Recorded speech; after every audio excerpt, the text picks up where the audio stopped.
एकनाथ महाराजांचे चरित्र भाग 76. लीला विग्रही सर्वही निर्मियेले, जीवा जीवनी साधना योग्य केले. अनन्यास जो युक्तीने मुक्तिदाता, नमस्कार माझा सद्गुरु एकनाथा. अवधूत चिंतन श्री गुरुदेव दत्त. दत्तात्रय जनार्दन श्री एकनाथ महाराज की जय. एकनाथ महाराजांची काशीला जायची तयारी सुरू झाली. नाथांबरोबर उद्धवानं जावं असं गिरजाबाईंना वाटत होतं. एकनाथ महाराज म्हणाले, तुझी प्रकृती बरी नसते तेव्हा उद्धव इथंच राहिलेला बरा. शिवाय लीलाला पण इथेच बोलवून घेतो. तुला माझी काळजी वाटत असेल तर गावबाला मी माझ्याबरोबर नेतो. गिरजाबाई म्हणाल्या, चालेल, कुणी का असेना पण आपल्याबरोबर सोबत हवी. प्रवासाचा एवढा लांबचा पल्ला, शिवाय इकडची 50शी संपली आहे, लक्षात असू द्यावं. उगाच दगदग करू नये, प्रकृतीची हैगय करू नये. ते म्हणाले, अगं असं मनात सुद्धा आणू नकोस. एकदा घरचा मालक घरी आणून सोडतो, सारं त्याच्या स्वाधीन करतो, म्हणजे मग मोठ्या प्रवासाला जायला मी मोकळा. नाथांचा स्वर चेष्टेचा होता, पण गिरिजाबाई एकदम म्हणाल्या, असलं अभद्र बोलायचं असेल तर मी आत्ताच माझ्या महानिर्वाणाची तयारी करते. उगाच हुरूर लावण्यासारखं बोलून प्रवासाला निघावं का? शपथ आहे माझी. इकडे त्या आत जाऊन दुधाचा पेला घेऊन आल्या आणि नाथ महाराजांच्या हातात देत म्हणाल्या, गंगाला आणायला उद्धवाला कर्नाटकात पाठवावं, म्हणजे आपण यायच्या वेळेपर्यंत ती इथे येईल. तिचं माहेर पण होईल, शिवाय तिची आणि हरीची भेटही होईल. एकनाथ महाराज दुधाचा पेला ओठाला लावता लावता हसले, केवढा आवता वेळपणा. मी काशीला पोहोचणार, हरीचं मन वळवणार, नंतर त्याच्यासह परतणार. केवढी तरी लंका गाठायची अजून. धोत्राच्या सोग्यानं मिशा टिपत ते म्हणाले, आता इथली तूच सर्वाधिकारी, तेव्हा कुणाकुणाला बोलवायचं ते तूच ठरव. गिरजाबाई म्हणाल्या, आपल्याबरोबर मुक्तेश्वराला घेतला तर त्याला काशी यात्रा घडेल, शिवाय काशी क्षेत्री मामा भाच्यांची भेट होईल.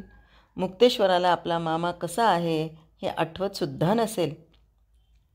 एकनाथ महाराज म्हणाले, अगं त्याचं अध्ययन चाललं आहे ना, त्यात खंड पडेल. हे त्याचं शिक्षणाचं वय, त्यात अंतराया नको. तो लीलाचा जीव की प्राण आहे. उगाच प्रवासाच्या निमित्तानं तिचा जीव टांगणीला लागायला नको ना. गिरजाबाईंनी दिलेल्या पाथेयासह एकनाथ महाराज गावबाला घेऊन काशी यात्रेला निघाली. वाटचाल चालू असताना एकनाथ महाराजांना सारखी हरीची मूर्ती दिसत होती. पित्याचं वत्सल मन वारंवार गहिवरत होतं. त्याच्या बाल आठवणीत रममाण झालं होतं. त्यांना वाटलं, दशरथासारखा दश इंद्रियावर विजय मिळवलेला पराक्रमी महाराजासुद्धा पुत्रस्नेहानं व्यथित झाला, तळमळला. मग मी तर काय सामान्य माणूस. मला जर रक्ताची ओढ लागली तर त्यात नवल काय. आता उतरत्या वयात ती ओढ चढणीला लागली आहे. हरी बुद्धिमान आहे, जिद्दी आहे, हट्टी आणि दुराग्रहानं ग्रासलेला आहे. त्यामुळं तो ताठ्यानं वागतो. त्याच्याही आयुष्यात असा एक दिवस उगवेल की तो दासोपंतांसारखा खडबडून जागा होईल. नम्रता, सेवाभाव ह्याचं महत्त्व त्याला पटेल. जेवढे अंगी दास्यत्व मूर्त तेवढा तो समर्थ ठरतो, याचा त्याला अनुभव येईल. हे दोघं काशीला पोहोचले तो भाग्यदिन ठरला. हरिपंडितानं अत्यंत हर्षभरीत मनानं वडिलांचं स्वागत केलं. हल्ली हरीला आपल्या वृद्ध आईवडिलांना भेटण्याची तीव्र इच्छा होत होती, पण त्या प्रकांड पंडिताचा अहमभाव आड येत होता. पिता पुत्राच्या परस्परांच्या तळमळीनं त्यांना जणू काही निकट आणलं होतं. त्या उत्स्फूर्त भेटीचं वर्णन काय करावं. पित्यानं आपल्या पुत्रास आधी कवेत घेतलं की पुत्र आधी पित्याच्या कवेत सामावला हे उभयतांनासुद्धा कळलं नाही. एकमेकांच्या मिठीत एकमेकांचे खांदे अश्रूंनी चिंब भिजून निघाले होते. एकमेकांशी बोलण्याचं सर्व काम त्या उत्कट स्पर्शानं करून टाकलं होतं. आता शब्दांची काही गरजच नव्हती. नातवंडांनी अनोळखी चेहऱ्यानं आजोबांना नमस्कार केला. प्रल्हाद आणि मेघश्याम दोघं एकनाथ महाराजांकडे पाहत होते. आता हरीला 3रा मुलगा झाला होता, राघोबा. त्रयमूर्तींना आजोबांची ओळख करून द्यावी लागली. सुनबाईंनं मामांजींना वाकून नमस्कार केला आणि त्यांच्या पावलांवर अश्रूंचा अभिषेक केला. हरीला काशीत चांगली प्रतिष्ठा होती. त्याचा संसारही चांगला फळला फुलला होता. नाथ महाराजांना हे पाहून समाधान वाटलं. कौतुकाचा गहिवर दाटून आला. हरी म्हणाला, बाबा म्हणून मारलेली हाक कितीतरी वर्षांनी ऐकू येत होती. ती अत्यंत कर्णमधुर होती.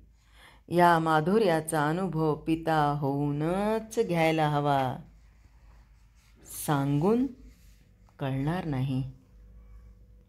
हरी एकनाथ महाराजांचे पाय चेपत म्हणाला, मनकर्णिका घाटावर भागवत ग्रंथाची समाप्ती केलीत आणि पुढे त्याच मनकर्णिका घाटावर त्या पवित्र स्थानी भागीरथीच्या साक्षीनं रामकथा सांगितली गेली आणि तोच ग्रंथराज रामचरितमानस. वा वा वा वा, फार छान. म्हणजे भागवताच्या रूपानं कृष्ण तिथे अवतरला, तर रामचरितमानसाच्या रूपानं राम अवतरला. ही रामकृष्ण भेटी मनकर्णिकेवर झाली, हा अपूर्व संकेतच म्हणला पाहिजे. अरे, त्या रामचरितमानसाचा लेखक कुणी रामभक्त तुलसीदास आहे का? हरिपंडित हे ऐकून थक्कीच झाला. पित्याची चौफेर कुशाग्र बुद्धी पाहून हर्षित झाला. कुठे पैठण, कुठे काशी, पण इथे घडलेली हकीकत त्यांना ज्ञात आहे. काही सांगण्यापूर्वी त्यांना जणू आधीच सारं माहीत असतं. ही त्यांच्यावर केवढी ईश्वरी कृपा आहे, हा परमेश्वरी अनुग्रहच म्हणला पाहिजे. तो चटकन म्हणाला, बाबा, संत तुलसीदासांचं नाव तुम्हाला कसं हो माहिती? नाथ महाराज उठून बसले, म्हणाले, त्यात अवघड काय आहे? अरे, आम्ही प्रवासात असताना विशेषतः उत्तर भारतातल्या कुठल्याही मुक्कामात मंदिरांमधून ही रामकथा चालू असायची. रामचरितमानसमधल्या चौपाया दोहे ऐकता ऐकता कान तृप्त व्हायचे. त्यातून लेखकू रामभक्त आणि काव्य प्रकारची ही माधुरी, मग काय विचारता. त्रिवेणी संगम मनोज्ञनं होईल तरच नवल. हरिपंडित हसत हसत म्हणाला, बाबा, ते संत तुलसीदास तुमच्यासारखेच मूळ नक्षत्रावर जन्माला आलेले आहेत. अरे वा, गंमतच आहे म्हणायची.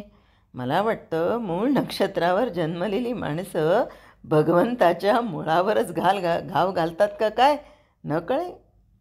पण त्यामुळं त्याला सगुण साकार होऊन भूतलावर यावं लागतं, सामान्यांसारखं वागावं लागतं.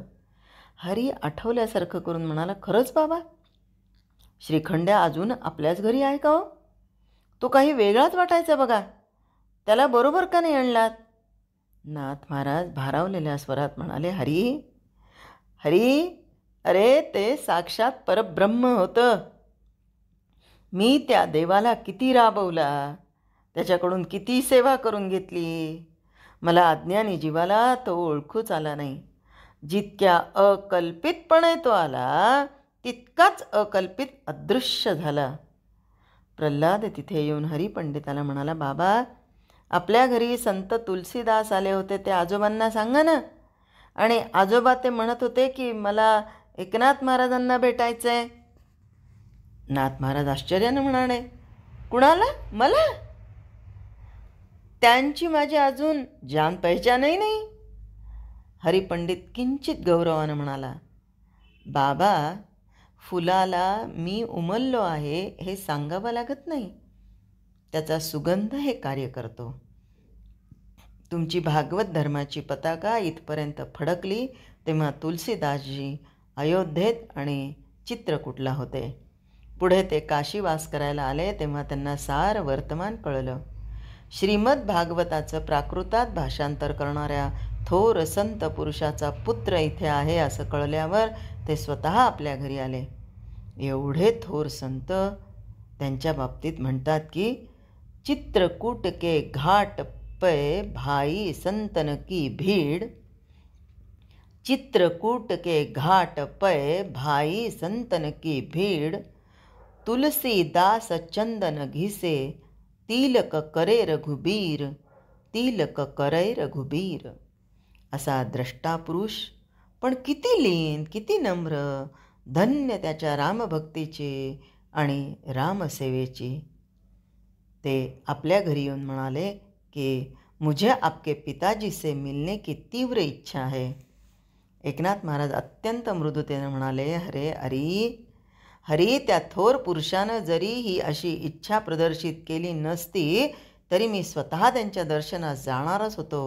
आता त्यांच्या भेटीची वेळ आणि स्थळ तेवढं ठरवून घे पाहू. मनकर्णिकेच्या घाटावर भागीरथीच्या साक्षीनं 2 महान संत श्रेष्ठ पुरुष एकमेकांच्या भेटीसाठी आले होते. प्रथम अनोळखी चेहऱ्याने एकमेकांची पदवंदना झाली, पण दुसऱ्याच क्षणी दोघंही एकमेकांच्या मिठीत सामावले. जणू रामकृष्ण भेटी झाली. दक्षिणेत पांडुरंग म्हणून उपासना होत असलेला देव गुजरातमध्ये कृष्ण रूपानं वावरतो, तर उत्तरेत त्याचीच लोक राम म्हणून भक्ती करतात. प्रांत भिन्न असले, नावं भिन्न असली तरी तत्व एकच आहे. ईश्वरी तत्व हाच एकात्म भाव आणि तोच सगळ्यांच्या हृदयी वसलेला असतो. भावनेला भाषेची कधीही जरुरी नाही. हृदयाची भाषा हृदयाला समजते. तुलसीदास खास अवधी हिंदीत बोलत असले आणि एकनाथांची मातृभाषा मराठी असली तरी मुस्लिम राज्यकर्त्यांमुळं आणि राजभाषा उर्दू असल्यानं एकनाथ महाराजांना हिंदी भाषा चांगली कळत होती. इतकंच नव्हे तर त्यांनी हिंदीत काव्यही केली होती. त्यामुळं भाषेचा अडसर त्यांना जाणवण्याचं कारणच नव्हतं. जय हरी.